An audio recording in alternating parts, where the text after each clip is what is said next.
उद्योगपतियों के बीच पहुंचे सीएम नायब सैनी का बयान।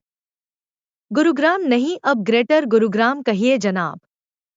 मिलेनियम सिटी साइबर सिटी के बाद अब गुरुग्राम को ग्रेटर गुरुग्राम बनाने की दिशा में तेजी से किया जा रहा काम।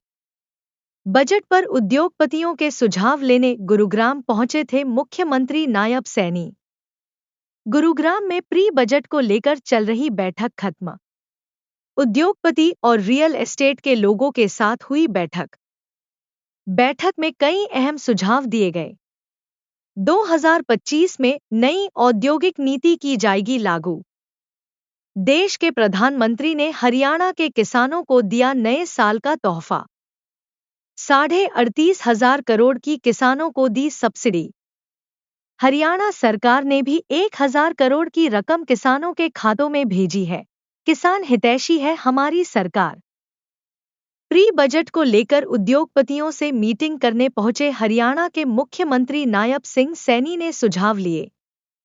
उद्योगपतियों द्वारा दिए गए सुझावों को बजट में स्थान दिए जाने का आश्वासन मुख्यमंत्री ने दिया है। गुरुग्राम के पीडब्ल्यूडी रेस्ट हाउस में उद्योगपतियों और रियल एस्टेट के लोगों के साथ हुई इस बैठक में कई अहम सुझाव दिए गए हैं। मुख्यमंत्री ने उद्योगपतियों को आश्वासन दिया है कि 2025 में नई औद्योगिक नीति लागू की जाएगी, जिससे उद्योगपतियों को किसी भी तरह की कोई परेशानी न हो और ज्यादा से ज्यादा उद्योग हरियाणा में स्थापित हो सके, जिससे प्रदेश का संपूर्ण विकास हो सके। मुख्यमंत्री ने कहा कि अब गुरुग्राम को ग्रेटर गुरुग्राम के नाम से जाना जाएगा। मिलेनियम सिटी साइबर सिटी के बाद गुरुग्राम को ग्रेटर गुरुग्राम बनाने की दिशा में तेजी से काम किया जा रहा है। किसानों की समस्या पर मुख्यमंत्री ने कहा कि देश के प्रधानमंत्री नरेंद्र मोदी ने किसानों को नए साल का तोहफा दिया है। किसानों को 38,500 करोड़ की सब्सिडी दी है। इसके अलावा हरियाणा सरकार ने भी 1,000 करोड़ की रकम किसानों के खातों में डाली है। भाजपा सरकार किसानों की हितैषी है। चर्चा की उद्योगपतियों के साथ प्री बजट को लेकर किस तरह के सुझाव भी लिए? देखिए, आज प्री बजट को लेकर के हमारे सभी गुरुग्राम के प्रमुख इंडस्ट्रियलिस्ट उनके और डिक्की और उसके साथ रियल एस्टेट के साथ साथ और जो गणमान्य लोग जो इंडस्ट्रीज़ के अंदर काम कर रहे हैं, ऐसे सब लोगों के जो उनकी यूनियंस थी, उन सब से हमने बात की। उनके सुझाव आए हैं, अच्छे सुझाव उन्होंने दिए हैं, क्योंकि ये छठा प्री बजट कंसल्टेशंस ये अलग अलग क्षेत्र के अंदर हमारा रहता है और इसके अंदर हमने आज ये इंडस्ट्रियल्स और रियल एस्टेट्स के लोगों से आज बात किया है कि उनके क्या क्या सुझाव इसके अंदर हो सकते हैं। अच्छे सुझाव उन्होंने दिए हैं और हरियाणा प्रदेश एक विकसित हरियाणा बनने में और हमारे यहाँ पर अच्छी संख्या में इन्वेस्टर्स के लिए लोग आएँ, उसके लिए हमने उनसे सुझाव लिए थे और हमने कहा कि हम 2025 में एक न्यू इंडस्ट्री पॉलिसी वो भी हम लेकर के आ रहे हैं, ताकि और ज़्यादा इन्वेस्टर्स हरियाणा के अंदर आ सकें। और हमने अपने संकल्प पत्र में भी कहा है कि हम 10 जिलों के अंदर IMT हम बनाने वाले हैं, उसको लेकर के भी बजट के अंदर हमने सुझाव लिए हैं और लोगों के सुझाव जो हमारे पास आए हैं उनको हम इस बजट के अंदर शामिल करते हुए, ताकि प्रदेश को उसका लाभ मिले और लोगों का जो सुझाव आए हैं उनको भी उसका लाभ मिले, उसको हम करने वाले हैं। सब प्रधानमंत्री नरेंद्र मोदी ने देश के किसानों को तोहफा दिया है, हरियाणा के किसानों को। हाँ, कल नव वर्ष के ऊपर देश के यशस्वी प्रधानमंत्री नरेंद्र मोदी जी ने, क्योंकि आज तक इस प्रकार की, क्योंकि मैं ये मानता हूँ एक्चुअल में कांग्रेस पार्टी ने किसानों के साथ धोखा किया है। कांग्रेस पार्टी ने किसानों का शोषण किया है और हम ये मानते हैं कि कांग्रेस के समय के अंदर हमारे जो उर्वरक हैं उनके दाम बढ़ गए थे, चाहे डीएपी है, यूरिया है, परंतु उसके दाम कम नहीं हुए, वो उसका वजन किसान के ऊपर पड़ा है।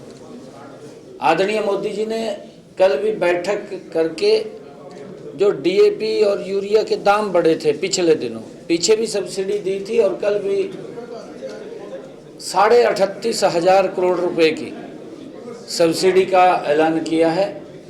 हम स्वागत करते हैं, इसका हमारे किसानों को बड़ा लाभ वो मिलेगा, उनके ऊपर कोई दबाव नहीं पड़ेगा, उसके खर्चे कम होंगे, उसकी इनकम बढ़ेगी, उसकी पैदावार ज़्यादा होगी। और ये चिंता अगर कोई कर सकता है तो नरेंद्र मोदी जी जैसा व्यक्ति ही चिंता कर सकता है कि हमारा किसान सशक्त और मजबूत होना चाहिए। आदरणीय प्रधानमंत्री जी ने इस बात को लेकर के भी कहा था कि हमने 4 स्तंभ के ऊपर काम करना है देश के अंदर। किसान है, जो उन्होंने ज्ञान की बात कही थी, गरीब है, युवा है और नारी है और हमारा अन्नदाता है, किसान है। अगर इनके हित के लिए, इनकी मजबूती के लिए हम काम करेंगे तो भारत ये विकसित राष्ट्र बनेगा, ये सशक्त भारत बनेगा।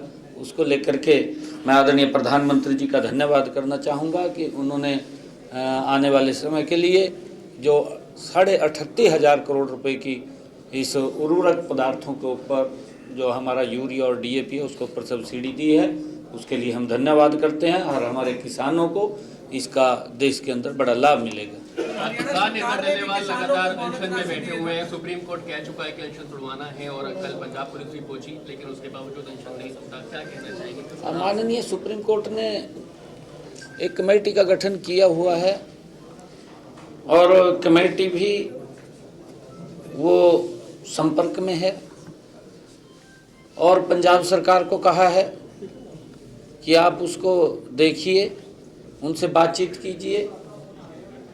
और हम ये मानते हैं कि हमने हरियाणा के अंदर किसान की 100% फसल एमएसपी पर खरीदने का निर्णय किया है। अन्य चाहे पंजाब के हैं, किसानों को वहाँ दिक्कत आ रही है, वहाँ की सरकार ज़रूर उनसे बात करे, उनको इस बात का आश्वासन दे कि वहाँ के किसान की फसल को एमएसपी पर खरीदेंगे। सर, हरियाणा सरकार ने भी नए साल पर किसानों को बोनस राशि दी है, कैसे देखते हैं सर? नए साल से किसानों से शुरुआत की हरियाणा सरकार ने। देखिए, क्योंकि धान की फसल के कारण जिस प्रकार से बरसात कम हुई थी और हमारे किसान का खर्चा ज़्यादा हो गया था, उस खर्चे को कम करने के लिए प्रति एकड़ 2,000 रुपये वो बोनस के रूप में किसान के खाते के अंदर पहुंचाया है। लगभग 1,000 करोड़ के करीब में ये किसान के खाते के अंदर गया है, क्योंकि हमारी सरकार किसान हित के लिए, किसान की मजबूती के लिए निरंतर काम कर रही है और आगे भी करती रहेगी। ये क्योंकि कहीं पर भी अगर कोई दिक्कत परेशानी आती है, जैसे अभी बेमौसमी ये बरसात हुई है और बरसात के अंदर ओलावृष्टि हुई है, ओलावृष्टि के कारण कुछ हमारी फसलों को नुकसान हुआ है। हमने पोर्टल को उसको खोला है ताकि लोग जो उनका खराबा हुआ है, क्षतिपूर्ति पोर्टल को हमने खोला है, उसके ऊपर रजिस्ट्रेशन कर सकें और उसका खराबे का मुआवजा पिछले दिनों भी सरकार ने लगातार पिछले 10 वर्षों के अंदर अगर हम बात करें 13,500 करोड़ रुपया किसान के खाते के अंदर हमने उनके खराबे का पहुंचाया है। और आगे भी अगर इस प्रकार की कोई प्राकृतिक आपदा आती है उसके लिए सरकार तक हाँ देखिए, हमारा गुरुग्राम गति से आगे बढ़ रहा है और इसके अंदर इंफ्रास्ट्रक्चर को लेकर के जो भी यहाँ पर सुविधाओं की बात है उसको सरकार तत्परता से कर रही है। मेट्रो का भी मैंने पिछले दिनों यहाँ पर बैठक लिया था कि यहाँ इंटरनल जो मेट्रो उसकी हमने पूरी तैयारी कर ली है। लगभग 1 मई को हम यहाँ उसका भूमि पूजन वो करेंगे ताकि यहाँ के लोगों को जो ट्रैफिक का जाम है उससे सुविधा मिल सके और एक हमारे यहाँ पर पिछले दिनों जो 700 बेडेड सिविल हॉस्पिटल बनाने का बात थी, उसकी तरफ भी हम गति से बढ़ रहे हैं, क्योंकि गुरुग्राम मेडिकल हब है और यहाँ पर लोग काफ़ी संख्या के अंदर उनको स्वास्थ्य सुविधाएं यहाँ पर मिलें और अच्छी सुविधाएं मिलें, उसको लेकर के हम तत्परता से काम कर रहे हैं। जल्दी ही यहाँ पर वो 700 बेडेड हॉस्पिटल भी बनेगा। चुनाव की सरगर्मियां तेज है पूरे हरियाणा में। हमारी पूर्ण तैयारी है और वार्डबंदी कुछ हो गई है, कुछ रह गई है, जल्दी ही पूर्ण हो जाएगी और करके जल्दी ही जो भी चुनाव आयोग डेट देगा उस डेट को हम चुनाव कराने के लिए तैयार हैं।